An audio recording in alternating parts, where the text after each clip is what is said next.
일부러라도 직원을 좀 들이시는 거를 저는 추천을 드려요. 오, 그거 몰랐네요. 네. 오, 그러면은 그렇겠구나. 보통 3분의 1까지도 많이 줄어들거든요. 이게 어떻게 사업소득이냐, 기타 네네. 소득이냐 이런 거에 따라서 퍼센트가 또 다르죠? 맞아요, 맞아요. 8.8%도 나중에 8.8%만큼 돌려받는 건가요? 그거는 돌려받기가 조금 힘들어요. 만약에 그런 거 너무 복잡해, 그냥 내가 그냥 돈 주고 말게, 돈 줬어요. 이런 네네. 경우에는 어떻게 되나요? 그런 경우에는 편안하게 들어주세요. 줄리의 라디오입니다. 프리랜서는 처음이시라고요? 그러면 이거는 꼭 챙겨야 합니다.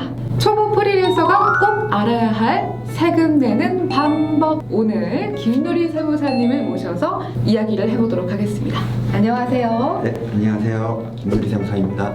저는 세금 환급과 기장 대리를 전문으로 하고 있는 세무사고요. 진짜 물어보고 싶은 게 많아요. 네네.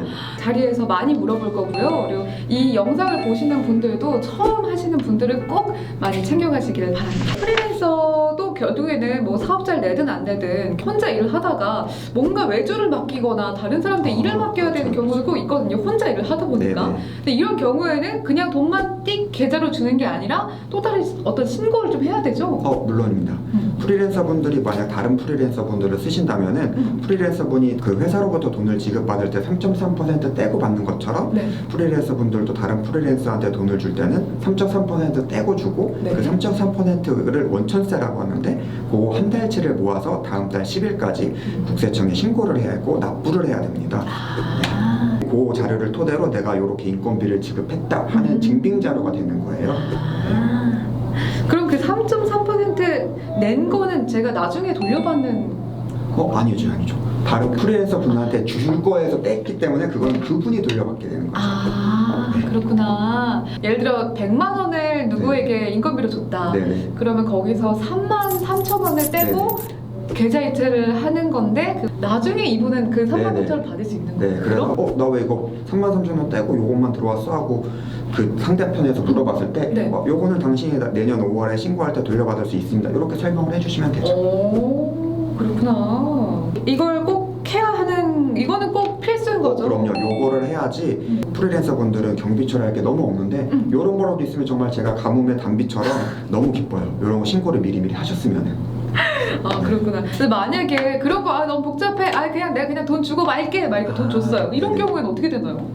그런 경우에는 경비 처리가 안 되기 때문에 어쩔 수 없이 다 본인의 소득으로 신고를 해서 세금을 좀 더 납부를 하게 되는 거죠. 그렇구나.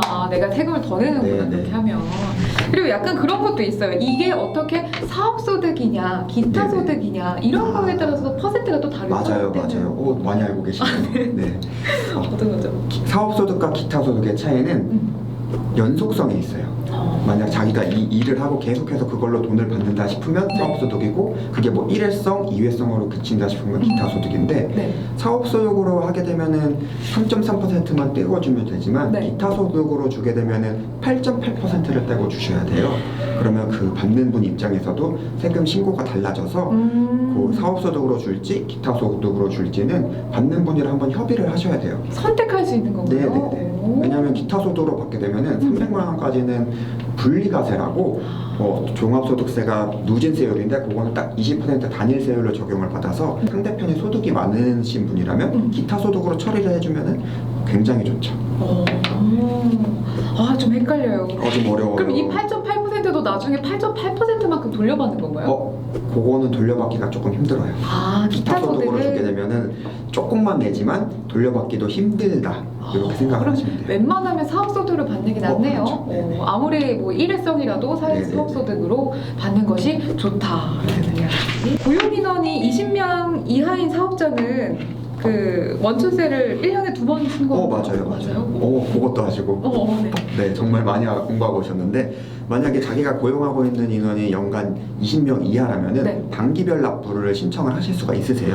요거는 꼭 신청을 해야지 혜택을 적용받고 네. 그럼 1월부터 6월까지에 대해서 7월 10일까지 7월부터 12월 것까지에 대해서 1월 10일까지 딱 1년에 2번만 간편하게 납부를 하게 돼가지고 저 같은 경우에도 20명 이하 직원을 고용하시는 분들한테는 무조건 반기별 납부 승인을 받으시라고 추천을 드리는 편입니다.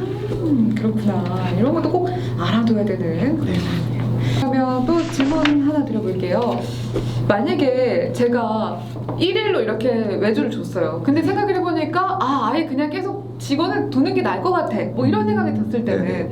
직원을 고용을 해야겠다 이렇게 마음을 먹었으면 또 어떤 것이 필요하죠? 그렇게 직원을 고용하시게 되면 네. 첫 번째로 가장 중요한 게 근로계약서 쓰셔가지고 그 근로계약서를 토대로 4대 보험 성립 신고를 해주셔야 돼요. 국민연금, 건강보험, 고용보험 그리고 산재보험까지 해줘가지고 사업주분과 그거는 반반 부담을 하게 되죠. 그래가지고 4대 보험 신고를 하시고 또 매달 원천세를 떼가지고 네. 소득세 원천세는 또 3.3% 떼는 게 아니고 그거는 국세청 홈택스 홈페이지에 들어가시면은 계산이 가능하거든요. 그래서 그 세율별로 간이세액이라고 해요. 그 세율별로 소득세와 4대 보험을 또 원천 징수를 해가지고 다음 달 10일까지 소득세는 납부를 하시고 사회보험료도 다음 달 10일까지 자동이체를 뭐 걸든지 해서 납부를 하시면 됩니다. 그러면은 만약에 직원을 고용을 하려면 사업자가 없는 저는 만약에 직원을 고용하려면 사업자 등록을 해야 네네, 되죠? 무조건 하셔야 돼요. 프리랜서는 직원을 고용할 수 없다고 보는 게 세법의 관점이기 때문에 직원을 고용하고 싶으시면 사업자 등록을 내시고 직원을 고용해서 4대 보험 신고까지 마무리를 하셔야지 됩니다. 그러면은 사업자도 간이 사업자도 되나요? 직원 고용할 때 간이도 되는 거예요? 아니면 꼭 일반으로 해야 되나요? 업종별로 다른데 일반적으로 우리 줄리님 같은 경우에는 네. 유튜버이기 때문에 면세 사업자라서 면세 사업자는 관이라 과세자라는 개념이 없어요. 그래서 그거는 일반 과세자로 되고 그리고 뭐 프리랜서 분들 유튜버를 기준으로 하신 설명을 드리면은 프리랜서 분들은 어차피 영세율이라고 부가세를 납부를 하지 않기 때문에 네. 일반 과세자로 해드리는 걸 추천드려요. 그래야지 왜냐면 자기가 나중에 사업에 썼을 때 지금 뭐 커피를 샀을 때도 다 부가세가 있잖아요. 네. 그런 걸 돌려받으실 수 있으세요.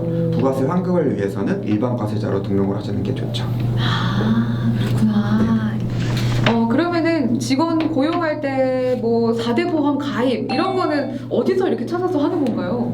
4대 보험 가입은 각 공단에 신고를 하셔야 되는데 뭐 요즘에는 4대 보험 공단이 많이 정보가 연계가 되고 통합이 돼서 네. 한 공단의 4대 보험 성립 신고와 그리고 고용 노동자에 대해서 4대 보험 신고를 하시면은 다 연계가 돼서 편리하게 한 곳에만 신고를 한 하시면 돼요. 곳에서만 딱 그 공단에 신고를 하면 네네.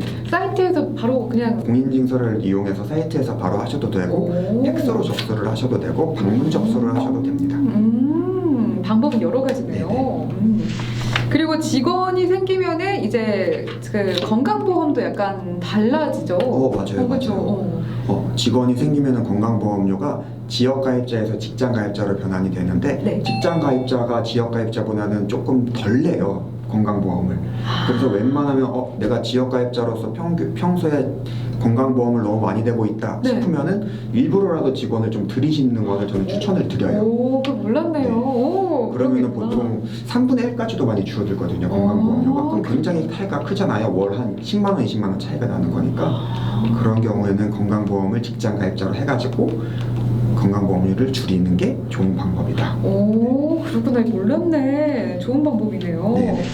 그러면은 그것도 있잖아요. 사실 그 방송하시는 분들 중에서 뭐 MCN이라고 해서 기획사에 맞아요, 들어가서 맞아요. 소속돼서 거기서 이제 돈을 정산받는 경우에는 그런 경우에는 사업자 등록의 의무는 없죠. 그렇죠. 왜냐면 소속사에 등록이 되어 있으시면 소속사에서 돈을 줄 때 3.3% 원천 징수를 하고 주기 때문에 그거는 다 과세관청에 소득 자료가 잡혀요. 네. 그래가지고 사업자 등록은 상관이 없으시고 본인이 받은 금액에 대해서만 5월에 소득 신고를 해주시면 되겠습니다. 좋아하는 일에 도전하고 계신 분들을 위해 작은 이벤트를 준비했습니다.